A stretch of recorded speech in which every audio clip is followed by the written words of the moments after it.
This is Phillip Roy playing the Doctor. And I'm Mandy Rose and I play Jenny.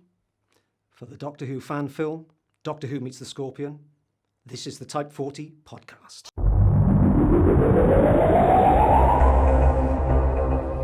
This is extra Type 40 video exclusive content with me, Dan Hadley, Birmingham's King of the Geeks. Welcome back to the channel. This is where we scroll the view screen for the sights and sounds of the Whoniverse, those fixed and not so fixed of talking points. I know what you're asking or what you're wondering. It's who's calling this time? Who's calling in right now? Well, I'm happy to say there's two of them. It's a sort of conference call. We've got a friend of the show, Phillip Roy, and Richard Roberts here too.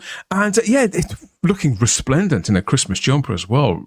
Richard, that's off to a flying start. And it's great to see you again, Phil. God, have we got some stuff to talk about, a big catch-up. But first things first, how have you been, Phil? Good. Yeah, really good. We, about 2 weeks ago, we did all the interior TARDIS scenes, which I know I've talked to you before. We went, the first time we ever talked, I hadn't a clue how we were going to do it. So I don't want to give too many secrets away, but we did some building. We did some TARDIS flats with some roundels. I think when people see the episode, they're going to be very pleased with what we've done. It does look very good, doesn't it, Rich? It does. And you say not to give too much away. You've just given away that we are inside the TARDIS. Oh yeah, we know. Yeah. You're looking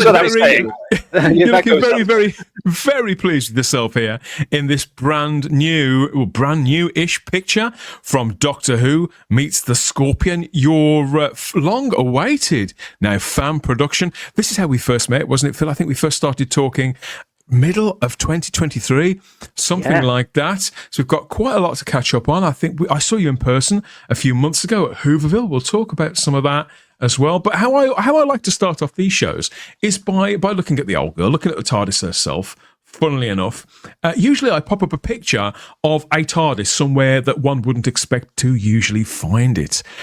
This time I don't really need to do that because you've supplied this picture. So this is definitely the TARDIS. Looking gorgeous in black and white. A very particular version of the TARDIS too. I think we associate more with 60s Doctor Who. And this was all you're doing, or yourself and your associates. It's quite wild when we take a step back too. So where are we? What was going on? And where are you? Where are you while all this is happening? So this is a location outside of Cardiff called Clydach Ironworks. At one point, it was a working ironworks, and obviously it's been out of use for many years.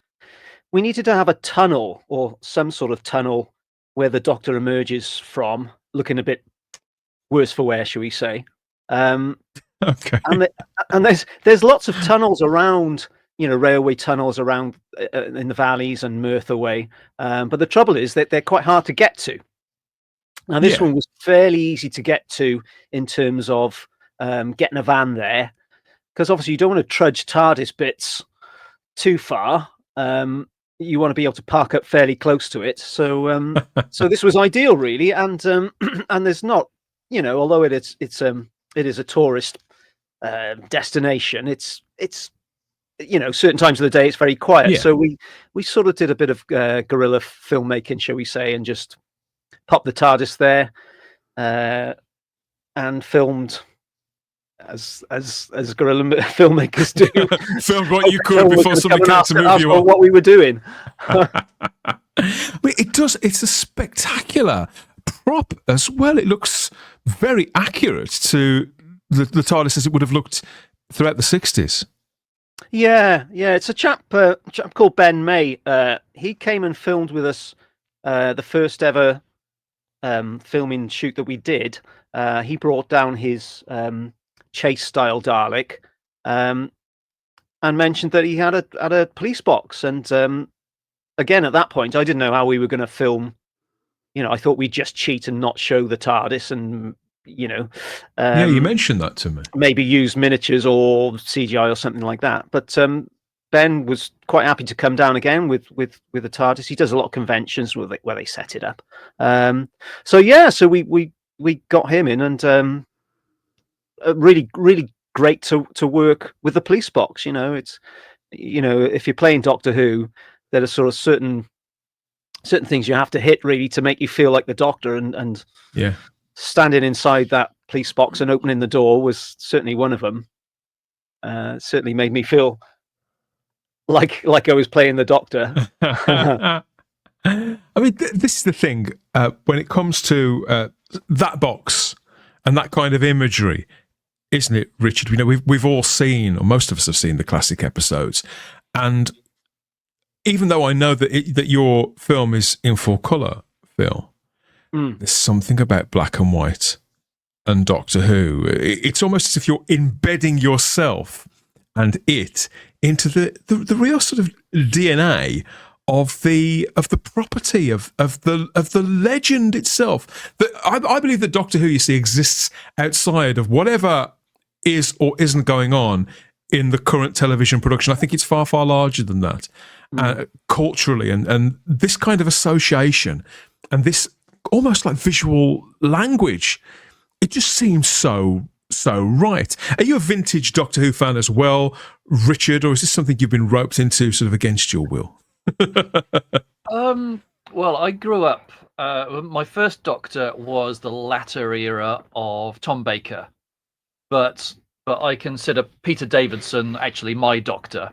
Me too. And I watched it all the way through until the end of Sylvester McCoy's tenure, and then kind of forgot about it. New Who came along, and it was all right. There were highs, there were lows, and it was generally good entertainment. My girlfriend, she is the massive Doctor Who fanatic, and she can go like encyclopedic memory of all the old ones. Really? And she absolutely loves what we've been doing with this. So it's as I said to Phil, it's like when we're doing like the location stuff, when we're doing like in the factory or where we're doing outside, I'm trying to make it as close to the new production of Doctor Who as possible. So trying to get naturalistic lights and like the cinematic effects with raking lights coming across the screen and things like that. But then when we're in a studio set, I want to make it as close to the 1970s Doctor Who studio sets as I possibly can, with with strong coloured lights. And I mean, no offense, Phil, but sometimes quite shaky scenery. Well, yeah. You know what though? Seriously though, gentlemen, I think that particular blend is probably the sweet spot that a lot of fans, whether they were there for the classic era or not, they've sort of found it since. I think that mix is what a lot of fans would actually prefer. A measure of that homespun kind of quality and that intimacy that the classic show had, alongside the modernity and the slickness that can come with the best of new Doctor Who. When you feel it needs, originally I felt that production, when it did raise its game, it felt like it did so at precisely the right times, and it also knew when to fall back and to be intimate too. And now I think it's perhaps a little too wild and a little too big at all times. I think that's that blend that you're hitting upon there. It's you may laugh, but I think it's including the shakiness of some of it. I think people love that stuff. Well, I'm hoping that there's not too much of like a mental jolt when you go from one style to the other style. But we shall see. Because you're DOP on this I project, am. Doctor Who Meets the Scorpion, aren't you? So is this something, have you and Phil known one another for long? How did you become involved with the project? God, We met on the 50th, didn't we? we did, yes. Yeah, you were playing Davidson. No, I was playing Sylvester McCoy. You were? Yeah, I'm not tall enough to play Pete Davidson. Oh, okay. I'll have to look at the pictures again. But yeah, we properly got talking on the 50th because you were Sylvester McCoy. Sylvester McCoy. I was Troughton. Ah. So I'm on the far left of that picture, and yeah, we kind of run into each other every now and again. And then what were we working on when No, it was. We were in a drug trial. Weren't Yes, we were in the facility because we both the facility. That sounds very. Sorry, Dan, this sounds very, very dodgy. Both Richard and myself. Well, Richard put me onto it. We do drug research trials, so they try out new drugs on us, and we grow 2 heads for a couple of weeks. and extra testicles, Yeah, which is always always handy. damn right. So yeah, I was just discussing the project with Richard, and I said, look, I've got this Doctor Who film I want to do, and I knew Richard was, a busy man. So I said, look, do you know any camera people might be interested? And he said, well, I'd be interested. DOP is the listed title on this project, but what does that entail? It's director of photography, is that? It is, yes. So it's different from cinematographer or cameraman or camera operator, as it should be. As cinematographer generally deals with all the lighting, the look, the feel. Generally doesn't operate camera, whereas a camera operator generally doesn't deal with the lighting and feel. Whereas a DOP will do a bit of both, but won't specialize in either. If that makes any sense at all. Near enough. I suppose on a low budget, those roles get amalgamated. Yeah. Yeah. But I mean, to be fair to Richard, he is the DOP, but as much as he's the DOP, he is. I'll put him on the credit. We're co-directors, because obviously as an actor, I can't be behind the camera, so I have to literally be all over it. I'll tell Richard the sort of things I want, and sometimes I don't need to, and sometimes he'll say, right, we do this, and this, and this, and it just sort of works. So we've got a good shorthand to feel together, of the way we film. It works really well. Really works. When you've known somebody for a few years as well, and you can have a laugh, you got a general kind of feeling of trust between you, got shared instincts and tastes, maybe some experiences too, then it's obviously going to make things a little more productive, as well as, because you don't want to waste time either, do you, of explaining something to somebody or trying to find a level with somebody that you hardly know. Yeah, you've both been all over various productions, haven't you? Here are some of your greatest hits there, Phil. That's you in various productions that people will recognise, isn't it? So remind people what you were doing and where you were doing it. Yeah, so the top one is on Sherlock. That was the episode with Toby Jones where he was playing this sort of megalomaniac, and that was set fairly early on in the episode in an autopsy room. That in Dragon? In Dragon Studios, yes. I was in the draw. Were you? Yes. Yeah, I'm the one that Cumberbatch comes in, opens the drawer, goes, huh, tough crowd, and closes it again. I'm the feet in that. Yes, in you that were. drawer. Yeah. Yeah. And they forgot. Oh God! It was wrapped. Everyone leaves, and then as I couldn't open the drawer myself, and then about 15, 20 minutes later, the third AD comes in, opens the drawer, and goes, "I'm so sorry. We've all gone to lunch." This was at the end of the day. They'd wrapped. Oh right. You were just kicking the bottom of the drawer. Yeah. No, that was a good one. I enjoyed that one. I had a couple of days on that, and it was nice to work with Toby Jones. To the right of that, that's me in Bundy and the Green River Killer. That was my first big film role, low budget independent film, playing an FBI officer, based on a real guy actually. Bottom there with a wig, that is Poldark. All the scenes where Poldark becomes an MP, so those were sort of House of Commons scenes. And then to the right of that, playing an air ambulance paramedic in Casualty. Yeah, that was a nice one. Great people, have a bit of fun. Food's normally pretty good as well, so it's all good. Unless you're in the BBC studios. Unless you're in the BBC studios, which tastes terrible. Maybe the food's not so good there. But on location, the food is always really good. Yeah.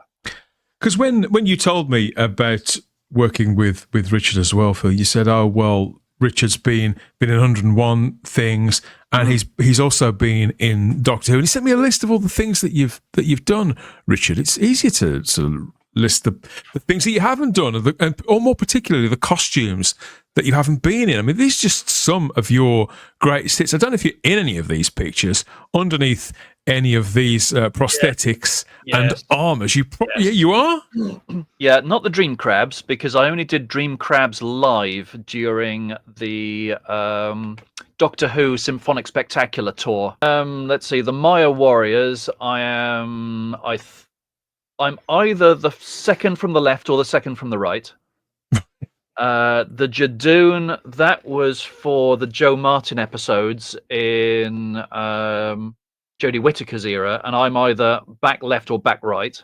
Yeah. I can't remember which sniper bot I was in that one, but I think a friend of mine, Matt Roman, was the other one. What episode was the sniper bots in? Sniper bots, Battle of something, the last episode, and also the first couple of episodes in her last series. Oh, Jodie Whittaker, right? Yeah, okay. With what's his name, with the teeth all over him. Barry Gibb? Barry Gibb? Maybe. Yeah, all right, okay. I get the general idea. So there's all of that, and there was all of this too. You were in the Disney Star Wars film that people like. You were in Rogue One. I was in Rogue One. Yeah. I was on the scaffolding. I can't remember the name. It's not Scarif. It's the other one, where all the scientists were executed. One of those scientists, one of those doctors, was Richard Franklin, who played Mike Yates in Doctor Who. Did you know this? I didn't. Oh. Yeah, so I'm a stormtrooper wandering around on the scaffolding there, and then in episodes 7 and 8, stormtrooper and snowtrooper. And snowtrooper, 2 jobs in one. Yeah, when Kylo Ren breaks through the wall after Luke's killed into the mines. I am as you look at the screen, I'm the snowtrooper just on his left. I mean, this all looks and sounds like so much fun. As you say, I can imagine the food is variable, and the conditions may be more so. For Disney, the food is amazing.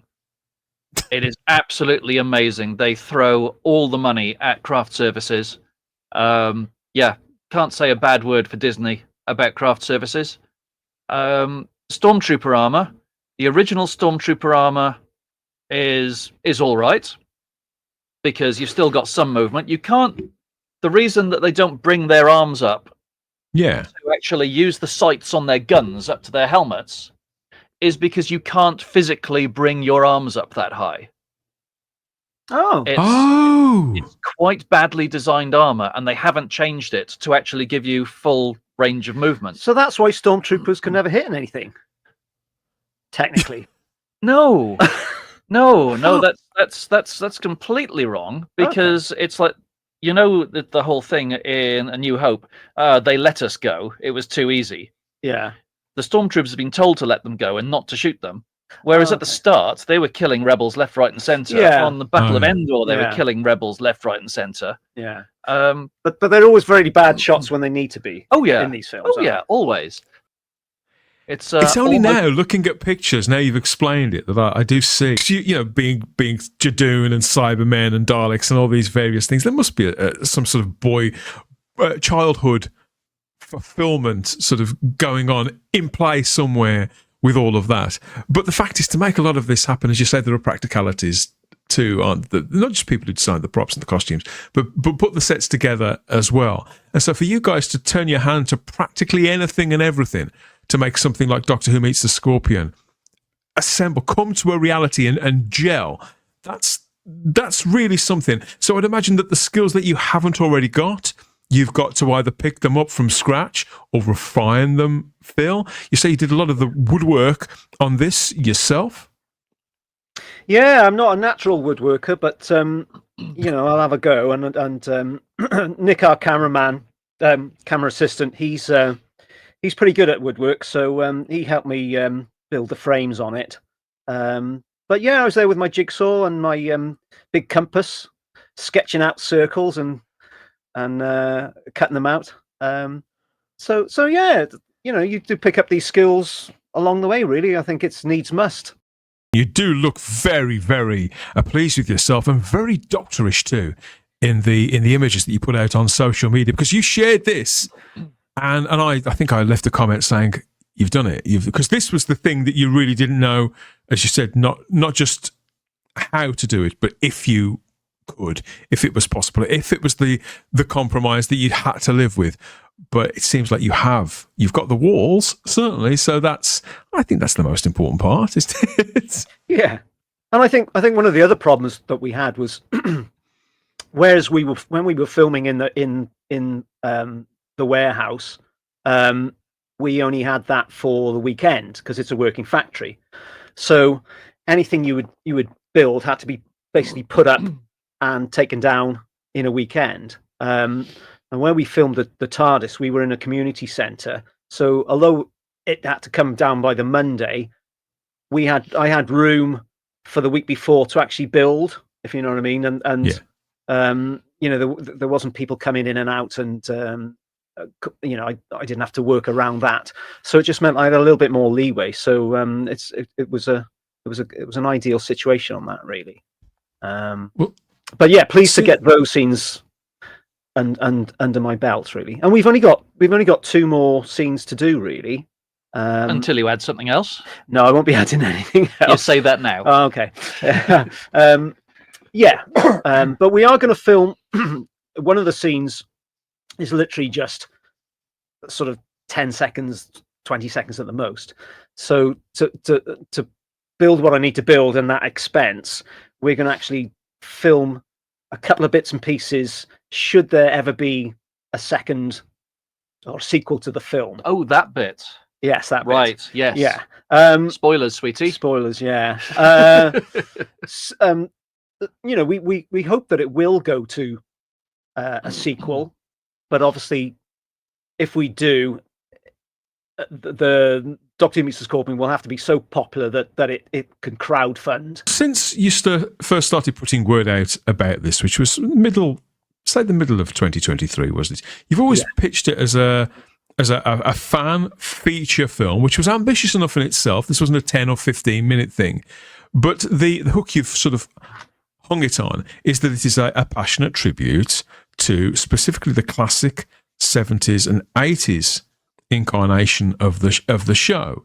The title has always been set, even though you haven't explained everything of the plot, because obviously that's something you want people to access this and to be sort of swept up in it in the way that they would do any film of any description, or certainly any televised episode of Doctor Who.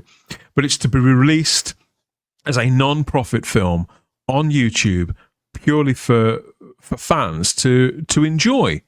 You say you've only got a couple of scenes left of it's around 70, 75 minutes, isn't it? And there's only a couple of scenes left to film. Yeah. We'll do those in the new year now. We've been busy. Yeah. It's funny, really, because the first time I did the interview with Dan, I think we'd only filmed 4 days. So we'd filmed the Dalek pre-title sequence and then some scenes in the factory. And at that point, there was so much ahead. I couldn't really even think about it, because I think if I thought about it too much, I would have thought, we can't do this. But I think taking it chunk by chunk, piece by piece, we've taken another chunk out of the script. We've filmed another couple of scenes. We've filmed this, we've filmed that. And now we're at the point where there's very little left to film. Even though there's always been excitement in your voice when you talk about the project, which is really, really infectious anyway. I think even if you're not a Doctor Who fan, you could probably pick up on some of that. So you've always had that. But you've always had a measured and practical approach to it too, as if you were thinking very carefully about what was doable in any given time. And it is what it is. It will be whatever it will be. The last time you and I spoke was at Hooverville, which was late August, early September wasn't it? And we had time for a chat there, like 10, 15 minute chat. I mean, we had a laugh. We had a couple of drinks, didn't we? And we had a couple of snacks too, and talked some scandalous things with various people, and caught up with some of the monsters as well, both humanoid and not so much. So that was good fun as well.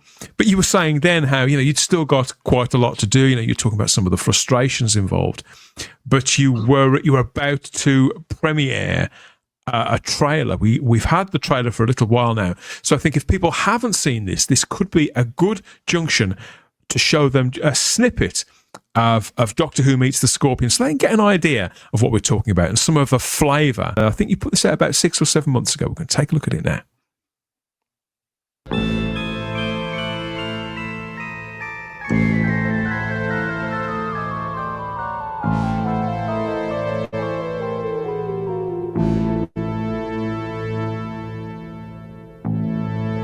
Have you ever thought what it's like to be wanderers in the fourth dimension?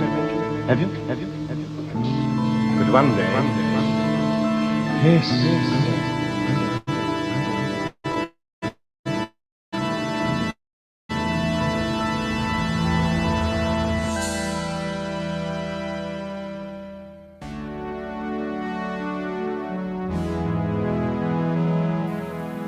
I'm the Doctor. Maybe not the one you were thinking of, but I am the Doctor.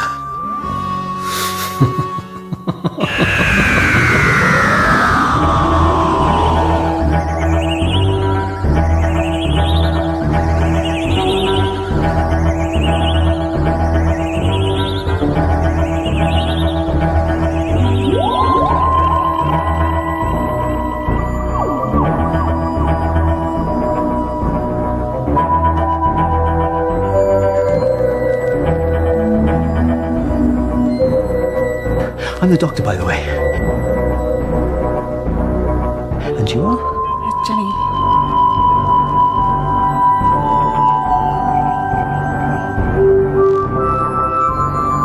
You're a very intriguing man, Doctor. And then he sells the company to a Mr. Scorpion? Don't get many of those in the phone book.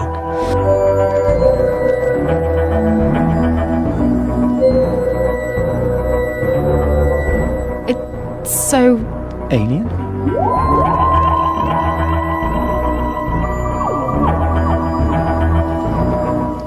I mean, it looks a bit tight. Have I told you I'm claustrophobic? Just concentrate on every step. Yeah, but it's not steps we're taking, we're crawling. That's a somewhat valid point. You're both conscious, but paralyzed from the chest down. Yes. Within the month, the harvest will begin.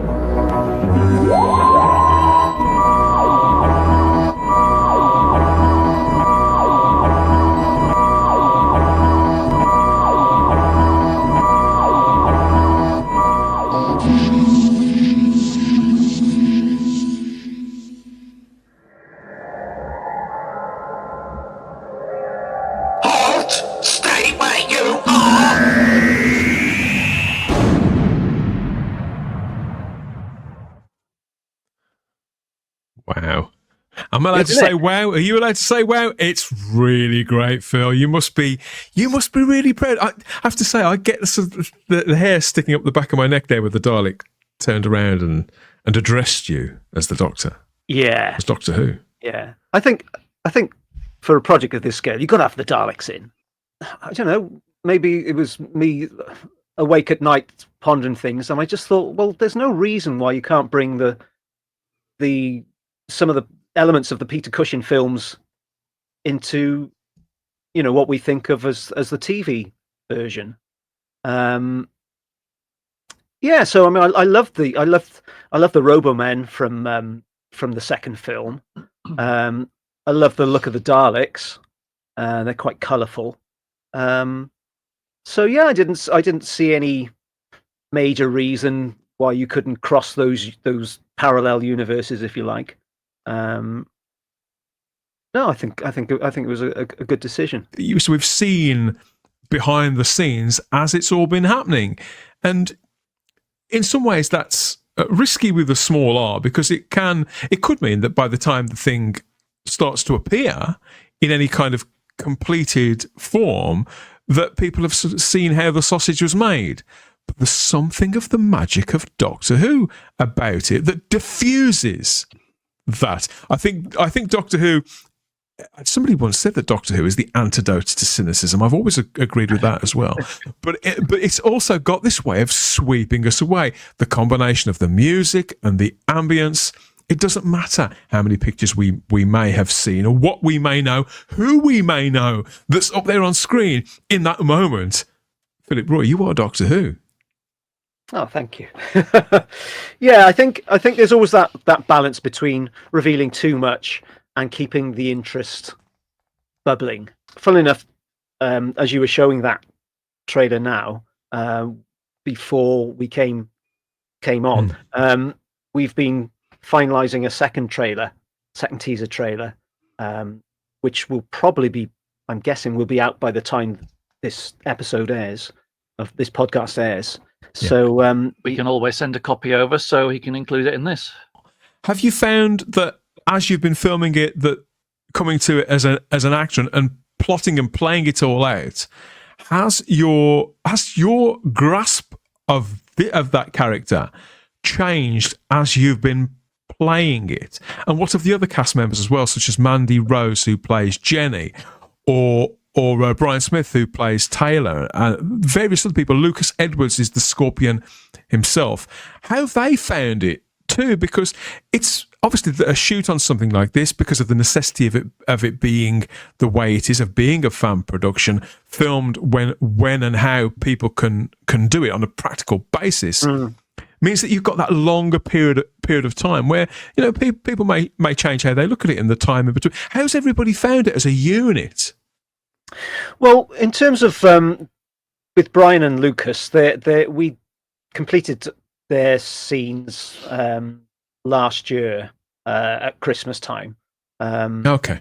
So and I think I discussed with Lucas when I offered him the role, the way he should play it, or he gave me an idea of how he wanted to play it, and I went along with that. I quite liked what he was doing. Same with Brian. I've worked with Brian before, so I knew what he was going to bring to the mix. Because it's not like for Disney, where they can afford to shoot a Captain America film 3 or 4 times, bring them back for pickups and reshoots and things like that. Once people are done, they're done. And yeah. Especially after a set has been struck. Yeah. We're not getting that back. Yeah. I mean, Mandy, I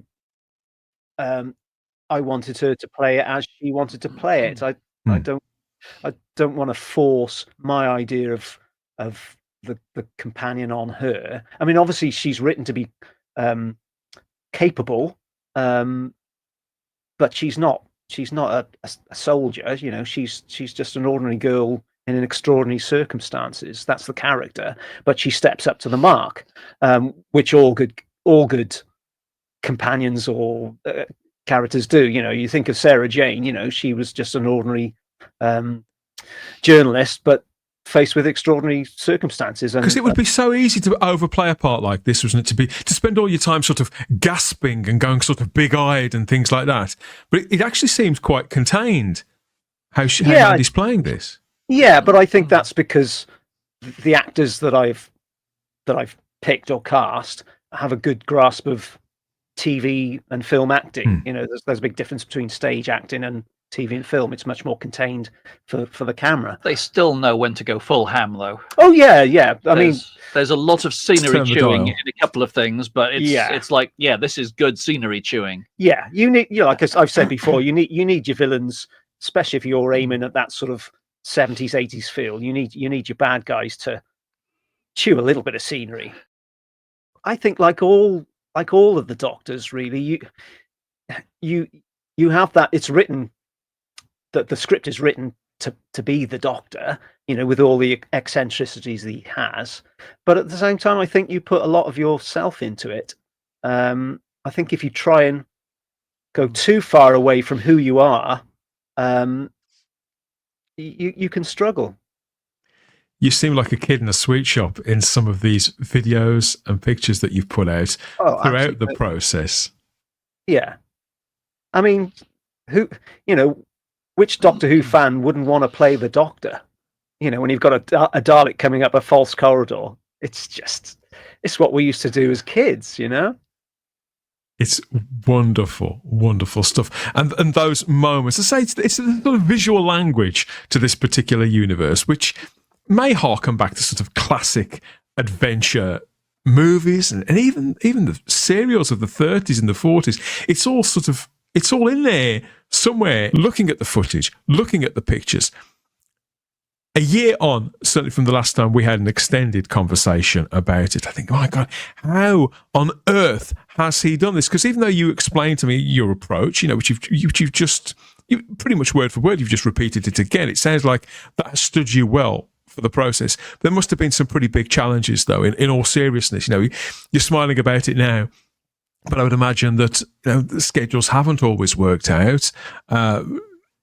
Elements of the technicalities may not have come together at various points. You want to break out the gaffer tape here and there, or so. What have been the biggest unforeseen challenges that you've come across in the time making it, both of you? Well, for me, touch wood, it's actually gone a lot more smoothly than I thought. It really has. It really has. Yeah. I think the only big problem that we had, well, it wasn't a big problem. It's just that we had a shoot day planned, and Mandy rung me pretty much the day before and said, "Look, I've just come down with COVID," when COVID was more of a thing then. Yeah. So I said, "Oh well, okay, we're going to have to knock that on the head and try and reschedule it." So that was fine. We filmed some of the scenes we could do without her, and then rescheduled a week's time to complete the same scenes but with her in it, different camera angles. There was about a 3-month break, wasn't there? Yeah. We didn't start filming till about April 2024, because Mandy wasn't available then. But it wasn't hugely problematic in terms of the schedule. We just put it back a little bit. Other things you could get on with in the time in between. Yeah. I think, it's gone really, really smoothly, hasn't it? It has. I mean, we've done 19 days of shoot now, which is for the amount that we've got is really, really, really good. So we've got effectively 4 full weeks of shoot, and we've got just over an hour, maybe an hour. Which, if you're looking at it from a standard like shoot composition, is incredibly good, because you've got, for every 10 minutes, no, hang on, let's see. So for every minute of footage that you have in your final edit, you need between 10 to 15 times that of raw footage, and to get all that raw footage, you need 10 to 15 times more time to get that footage than you actually get out of it, if that makes any sense. I see. Yeah. So you're looking at, for every minute, you've got an additional between 100 and 225 minutes of actual shooting time to get that finished minute. And for us to have got an hour of, I say 19 filming days, some of those were half days, some of those were pickups, some of them were very long days, some of them were very short. I say very short, maybe 4 hours? Yeah. We've got a really good ratio of shoots to finished footage, which we wouldn't have been able to get if Phil hadn't done all the prep to get all the locations ready. If I hadn't have gone in a couple of days before and gone, right, okay, we'll get a light up here, we'll get a light up there, we'll get a light up there. When we go to this bit, we'll get lights here, we'll get that, we'll keep that one over there, get the full breakdown of it, and then stick with that schedule. Because the death of budget on any shoot is thinking, oh yeah, we'll just go in and we'll see what we can do. Or the other thing on really big budget stuff is going in, right, we've got a schedule, and then the director says, oh no, so instead of doing that, we're going to do this first, which means that everyone who was prepped to do the first scene of the day now has to scurry around for the next 20 minutes getting stuff ready for an additional bit that they weren't ready for. That is the death of productions, and we've managed to avoid all of that just by going, this is what we're doing, and then sticking with it. Yeah, yeah. We always do a recce. If I've got any strong views on a certain type of shot that I want, I'll put it to Richard, and he'll say, well, actually, what you could do is do this, and that would make it better, which is normally what happens, because obviously he's more experienced at this sort of thing. But yeah, I think having the time to have a look around the location or the set, like he was saying, being able to work out the lighting, what you can do, what the feasibilities are. I mean, just for example, when we did the jungle set, it was quite a small space really that I could fill up. So what, 7 meters by 5? Yeah, and although we did manage to do quite a lot just by, all right, I need the camera over here, so we'll move that creeper, and we'll move these rocks 2 feet this way just to cheat it around, and that'll be fine. And then for the next shot, right, move everything back. Yeah, it's you're redressing the set to make it look like a different part of the jungle, which is standard trick really. Bring in fresh rocks. Yeah, it's nothing that the BBC wouldn't have had to do in the 70s. They had more rocks. With the amount of stuff that we had in the setting, it gives the, even though we only had 4 or 5 meters depth, the amount of things we have, layers upon layers upon layers, gives that space an illusion of like 2 or 3 times the depth. If I see you guys looking like you're staring in awe at something or not quite getting what it is, I believe that you're somewhere otherworldly, and that's what matters. If you can make me believe that in that moment, then that's the job. That's the job done. It's amazing what you can do in a cramped attic of an industrial unit with enough styrofoam and some coloured lights. Yeah. I cannot wait to see the end results. But seeing shots of you astride a Vespa as Doctor Who, Phil. Yeah.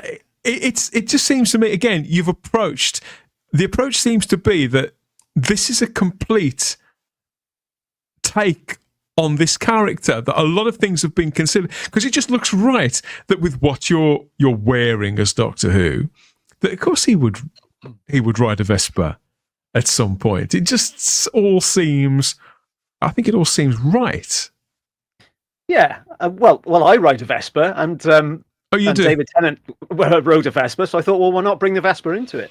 And like the entire sequence with the Vespa, because you haven't seen. Yeah, you've seen a tiny snippet of it, and the previous to that tiny snippet just looks amazing in the edit, and it builds so nicely, and there's some lovely composite shots in there, and it really does give the feel of danger in the sort of Doctor Who style. There's danger, it's growing and it's getting nasty, but you know that they're going to get away. Reach out and press a button and have it all sort of go away if you want to. It's childhood, I think that's what it is. It's the fact that as a child you consume scary material, or you read ghost stories. Or children recite ghost stories to one another, don't they? When they're on residentials or on camping trips or something like that. You put the cover up over your head and somebody gets a torch out and people tell one another ghost stories. But at any point, the blanket can come back and somebody can turn the actual lights on. I think that's the difference. It's that feeling of having created something and being partly in control. gives us that kind of short, that kind of get out if we need it to be. Just click your fingers and it all goes away. Yeah. And I think, kids love to be scared. Kids love horror. And I think that's why so many of us were drawn to Doctor Who, because it was our horror films, if you like. It was the things that we could watch and see monsters and be scared, but in a safe environment. It seems like you really wanted to keep the tone of this true to Doctor Who, so potentially people could watch Doctor Who Meets the Scorpion with their kids. Is how I'm taking it. Yeah, I mean, there are a couple of scenes where we've pushed the boundaries, but we've certainly gone into Hinchcliffe era at its finest, in terms of scares. You can get away with it for a scene, but as long as it's not the whole tone. If you just drift there, because there was a shot of Doctor Who with a very big spider on his shoulder, which also seemed like something that one would probably find more so in a Hammer horror film. I just thought, well, if we're doing a scene in a jungle, just to give the idea that it's a living jungle, it's an environment. Why can't we have a spider? Why can't we have a snake? So I've got friends who keep pythons. I knew a chap who, or I put out the word for a chap who had a tarantula, and I always loved that. Scare in Doctor No where the spider is crawling up Sean Connery's shoulder. But I'm sure I said this to you before. If you look closely, it's actually he's got a piece of glass between him. You can see the glass pressing on his shoulder. And I always thought, I never knew that. Yeah, and I thought, well, if I ever did that, I think because I'm not great with spiders. Well, certainly house spiders. I find them quite creepy. But I always thought, if I did that, I think for my own respect, I'd have to do it, without the glass. And to be honest, the spider was lovely, wasn't it? Yeah, they were really cute in the end. I never thought I'd say that about a huge tarantula, but I sort of became quite enamored to them. And for anybody out there who isn't scared by Daleks, that almost certainly would be by a tarantula, or vice versa. You've covered another base there, I feel. Speaking of which, this is the Type 40 podcast. You will be exterminated. You've been sending us video and exclusive photographs to premiere on Type 40 Live over the last few months as well. Thank you so much for that. It's all added to part of the fun. It feels like we've sort of been with you at your shoulder a little. So I wonder, because obviously the social media presence for the film has grown. Word has definitely got out. I've seen some coverage as well from local newspapers about what you're doing too. So how have you found reception to it, the very notion of it? Are you picking up on anticipation building for seeing the end results of this? Oh, definitely, yeah. Whenever we put up a new photo, there's almost saying, "Oh, this looks brilliant. When's it out?" I think I put the trailer out on Ian Levine's page as well. Yeah, and I got a really good response from that. So yeah, I think people are buying into what we're trying to do. And I think there's a market for it. I think people are hungry to see this sort of style of Doctor Who done well. I know when the new series came back, we were all wowed by the fact that we now had Doctor Who with a budget, and you could do things that you couldn't see before. But I think people have seen the big budget Doctor Who now, and I think they're clamoring for a damn good story, to match those visuals. If it's just about the visuals, it can feel a little flat. And I think the story plus that sort of warm feeling that you get when we used to watch Doctor Who in the winter, with tea and crumpets, and then that anticipation of grandstand was still on, and you think, oh my god, just get the football results over so we can get to Doctor Who. I do. I think it's as much a vibe as anything else.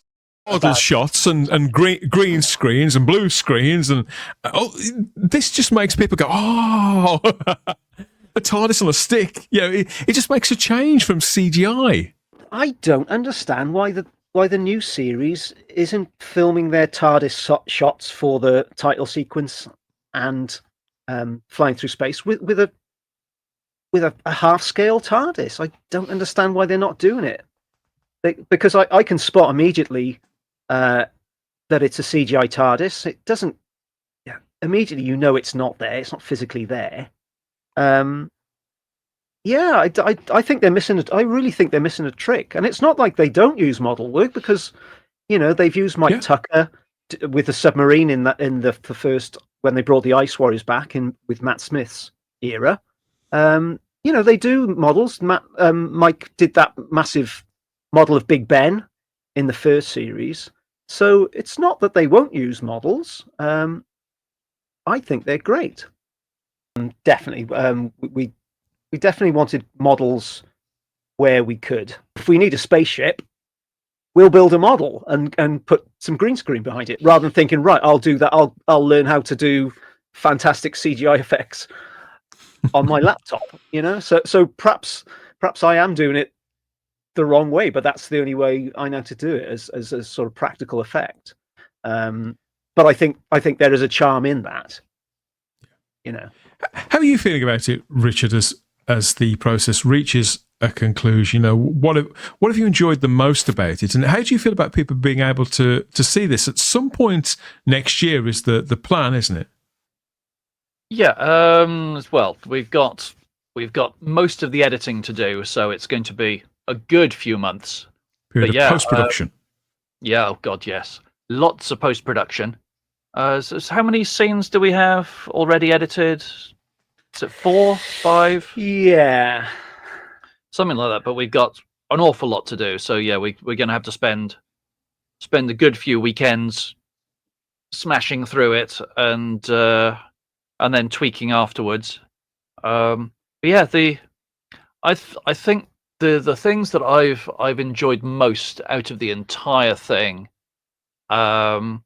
was having the scope and the creativity when we've got lovely locations like the warehouse or spoiler or the other spoiler, that I had the creativity to be able to go, right, okay, so we've got all of this, let's play with this and make this look as good as we possibly can. So yeah, as I've really enjoyed the inventive creativity of the entire thing. As every day shooting has been so much fun, because I thrive on night shoots. Okay. Most of them have been night shoots. As I bloody love night shoots. Yeah, because this Vesper evening was so good.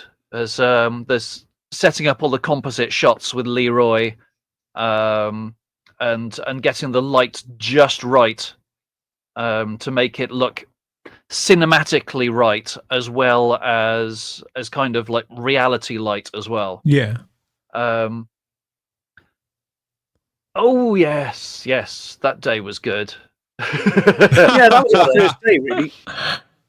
I think the pre-title sequence was a sort of baptism of fire, because I'd written this pre-title sequence and I'd allocated 2 days for it. I didn't know whether that was entirely achievable. I'd hoped it was, and it was. I wasn't. I booked these guys to turn up with their Daleks. There's always a chance that someone rings in sick, but everyone turned up. All the crew turned up, and it just started working, didn't it? Yeah. From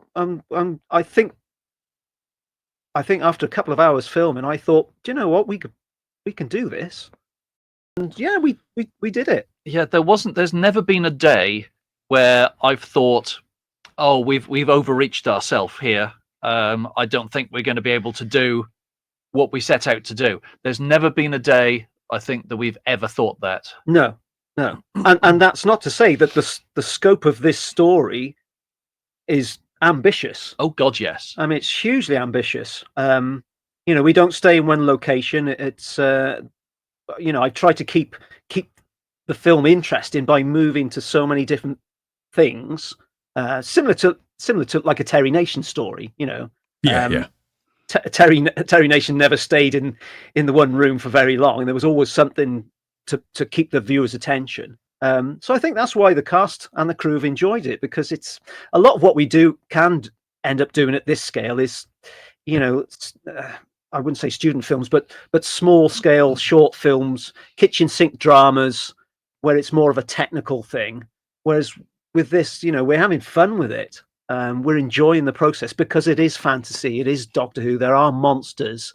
We can play with lighting that would be maybe too extreme for a normal film, because that's what they would have done back in the day. So it's really fun to do in that sense. I was continually running out of lights, though.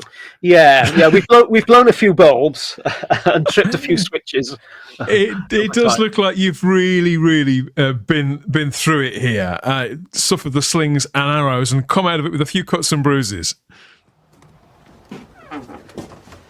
Hello, I'm Phillip Roy, playing the Doctor in the Doctor Who fan film Doctor Who Meets the Scorpion. I've been on quite an adventure, and this is most definitely the Type 40 podcast. Say another really fun video from Phil there for Doctor Who Meets the Scorpion. We've been playing those all across Type 40 Live now for a few months, and yeah, people have been asking to us in the live chat there, when's this coming? We just send them your way. It's just makeup. I don't go method. I don't get people to beat me up to make me look battered. I mean, He says that was makeup. That was after he said to myself and the sound op that we've got another 3 scenes to do that he hadn't scheduled. You hold him down. Yeah. I'll hold him down. You hit him with a boom pole. So, yes, a reminder for people out there, Doctor Who Meets the Scorpion has a presence on social media where anticipation is building beyond belief. Where can people find you and what are you doing it? Yeah, our main one is Facebook. We do have a presence on X and Instagram, but Facebook is the main one, yeah. And then obviously YouTube for the trailers. As long as they search under Doctor Who Meets the Scorpion, they'll find the trailer on YouTube. And of course, the second teaser trailer, which we've been working on today. Yeah. When this comes out, you can watch it probably right now. I'm the Doctor. I'm always running. I'm always fighting. I never stop. I never stop.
Is anybody there?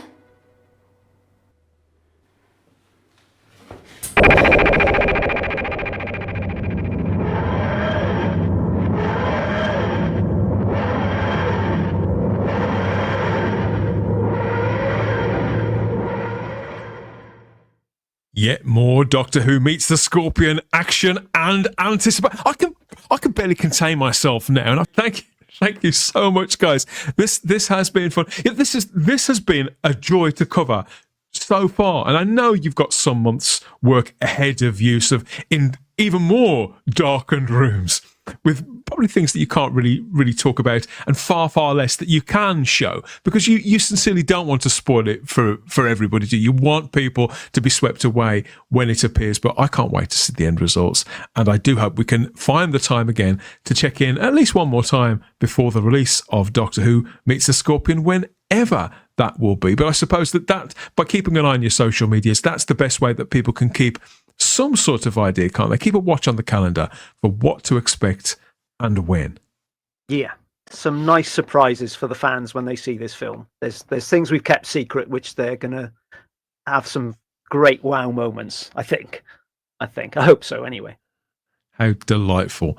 If you'd like to catch up on my original conversation with Phil, myself, and another filmmaker and writer, Ian David Diaz, we all got together on the Type 40 podcast and had a chat. This is well over a year ago now, but I think it's evergreen content. I think people can go back to episode 137 of the podcast for Doctor Who Rides Again there, when you were sort of setting out on the journey. I think you'd shot, as you say, about 10 minutes, something like that. You can see the fear in Phil's eyes way back there, and we'll do our bit to tell you what we can and to keep you in the loop and remind you about where to go for the inside track on Doctor Who Meets the Scorpion between now and when it's released.